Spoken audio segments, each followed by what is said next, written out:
ஓம் சாந்தி. 12/5/2025 திங்கட்கிழமை. வாணி தரும் வசந்தம். இனிமையான குழந்தைகளே, தொழில் போன்றவைகளை செய்து கொண்டிருந்தாலும் சதா தன்னுடைய இறை மாணவ வாழ்க்கை மற்றும் படிப்பை நினைவில் வைத்து கொள்ளுங்கள். சுயம் பகவானே நம்மை படிக்க வைக்கின்றார் என்ற போதையில் இருங்கள். எந்த குழந்தைகள் ஞான அமிர்தத்தை ஜீரணம் செய்ய முடியும் என்றால் அவர்கள் எப்போதும் ஆன்மீக போதையில் இருப்பார்கள். அந்த போதையின் ஆதாரத்தில் அனைவருக்கும் நன்மை செய்து கொண்டே இருப்பார்கள். நன்மை செய்வதை தவிர வேறு எந்த விஷயம் அவர்களுக்கு நன்றாக இருக்காது. முட்களை மலராக மாற்றக்கூடிய சேவையில் சதா ஈடுபட்டிருப்பார்கள். தந்தை நம்மை மீண்டும் ராஜ்யத்தை அடைய வைப்பதற்காகவும் தமோ பிரதானத்திலிருந்து சத்தோ பிரதானமாக மாற்றுவதற்காகவும் வந்திருக்கிறார் என அறிகிறீர்கள். இது உயர்ந்திலும் உயர்ந்த ஆன்மீக பள்ளிக்கூடம். நாம் உலகத்திற்கே அதிபதியாக இருந்தோம், தேவி தேவதையாக இருந்தோம். தொழில் போன்றவைகளை செய்தாலும் படிப்பு நினைவில் இருக்க வேண்டும்.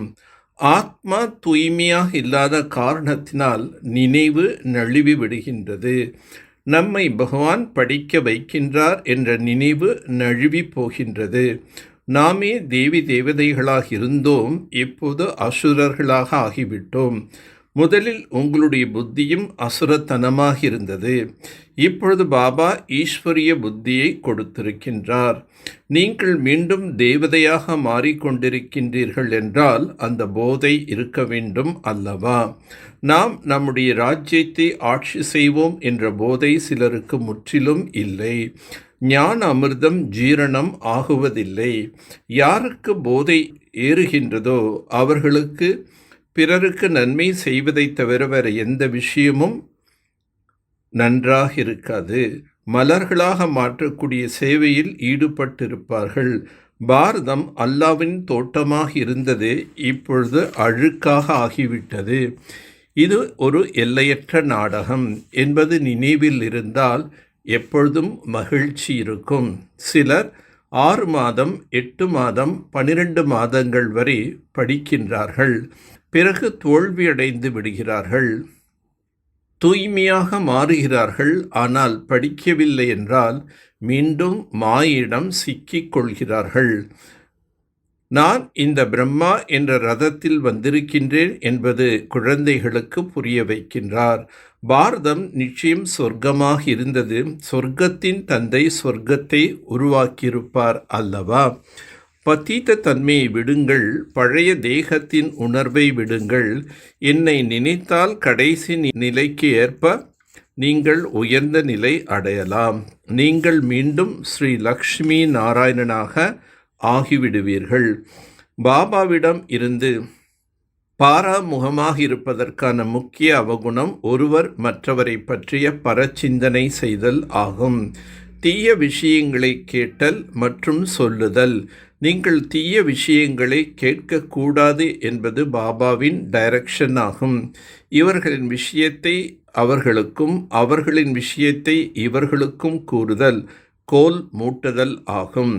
குழந்தைகளாகிய உங்களிடம் இம்மாதிரியான தன்மைகள் இருக்கக்கூடாது. இச்சமயம் உலகத்தில் அனைவரும் விபரீத புத்தி உடையவர்களாக இருக்கின்றார். ராமரை தவிர வேறு யாரை பற்றியாவது பேசுதல் கூட கோல் மூட்டுதல் ஆகும். யாருக்கு விநாச காலத்தில் அன்பு புத்தி இருக்கின்றதோ அவர்கள் மாளிகைக்குள் போவார்கள். மற்றவர்கள் விபரீத புத்தி இருப்பதால் வனவாசத்திற்கு செல்வார்கள். எந்த தந்தையிடமிருந்து எல்லையற்ற ராஜ்ய பதவி அடைந்திருக்கின்றீர்களோ அவரை மறந்துவிட்டீர்கள் என்றால் வனவாசத்திற்கே மீண்டும் சென்று விடுவார்கள். எல்லோரை விட அற்புதமான மனவாளன் உங்களையும் அற்புதமாக மாற்றுகின்றார். யாருக்கு ஒரு தந்தை, அதாவது ராமனின் விஷயங்களை தவிர வேறு எந்த விஷயமும் கூறக்கூடாது. ஒருவரை பற்றிய விஷயத்தை இன்னொருவரிடம் கூறுதல் மற்றவரை பற்றி சிந்தித்தல் கூட புறம் பேசுதல் ஆகும். இதனை விட்டுவிட வேண்டும். ஒரு பாபாவுடன் அன்பு வைக்க வேண்டும். பழைய தேக உணர்வை விட்டுவிட்டு ஒரு தந்தையின் நினைவிலிருந்து தன்னை தூய்மையாக மாற்றிக்கொள்ள வேண்டும். உள்ளடக்கும் சக்தி மூலமாக தவறையும் சரியான மாற்றியமைத்து உலகை மாற்றுபவராக ஆகுக. பிறரின் தவறை பார்த்து தானும் தவறு செய்யாதீர்கள். பிறர் தவறே செய்தாலும் நாம் நேர்வழியில் செல்வோம். அவரது தொடர்பில் மாறிவிடக்கூடாது. அவ்வாறு மாறினால் அலட்சியம் செய்வதாகும். ஒவ்வொருவரும் நான் நேர் வழியில் மட்டுமே செல்வேன் என பொறுப்பேற்று கொள்ளுங்கள். ஒருவேளை பிறர் தவறே செய்தாலும் அந்த நேரத்தில் உள்ளடக்கும் சக்தியினை பயன்படுத்துங்கள். பிறரது தவறை கவனிப்பதை விடுத்து அவருக்கு உதவி செய்வதில் கவனம் கொடுங்கள். அதாவது ஒத்துழைப்பில் நிரப்பி விடுங்கள். அப்போது உலக மாற்றத்திற்கான செயல் சுலபமாக நிறைவேறும். நிரந்தர யோகி ஆக வேண்டுமெனில் எல்லைக்குட்பட்ட நான் எனது என்பதை எல்லைக்கு அப்பாற்பட்டதாக மாற்றிவிடுங்கள். நிகழ்காலத்திற்கேற்ப ஃபரிஸ்தாவின் முழுமை நிலை மற்றும் பாப் சமா நிலைக்கு அருகே வருகின்றீர்கள். அவ்வாறே தூய்மையின் அதிநுட்பமாக உள்ளது. நாம் தூய்மையும் ஆக வேண்டும். பிரம்மச்சரியம் மேற்கொள்வது மட்டும் தூய்மை அல்ல. பிரம்மச்சரியத்துடன் பிரம்மா பாபாவின் ஒவ்வொரு செயலிலும் அடிமீது அடி வைப்பதுதான் பிரம்மாச்சாரி ஆகுங்கள் என்று கூறப்படுகின்றது. ஆகவே தூய்மையின் அதிநுட்பத்தை புரிந்து கொள்ள வேண்டும். ஆன்மீக கௌரவத்தையும் தூய்மை என்னும் ஆளுமையையும் கையாள வேண்டும். நல்லது. ஓம் சாந்தி. ஓம் சாந்தி. ஓம் சாந்தி.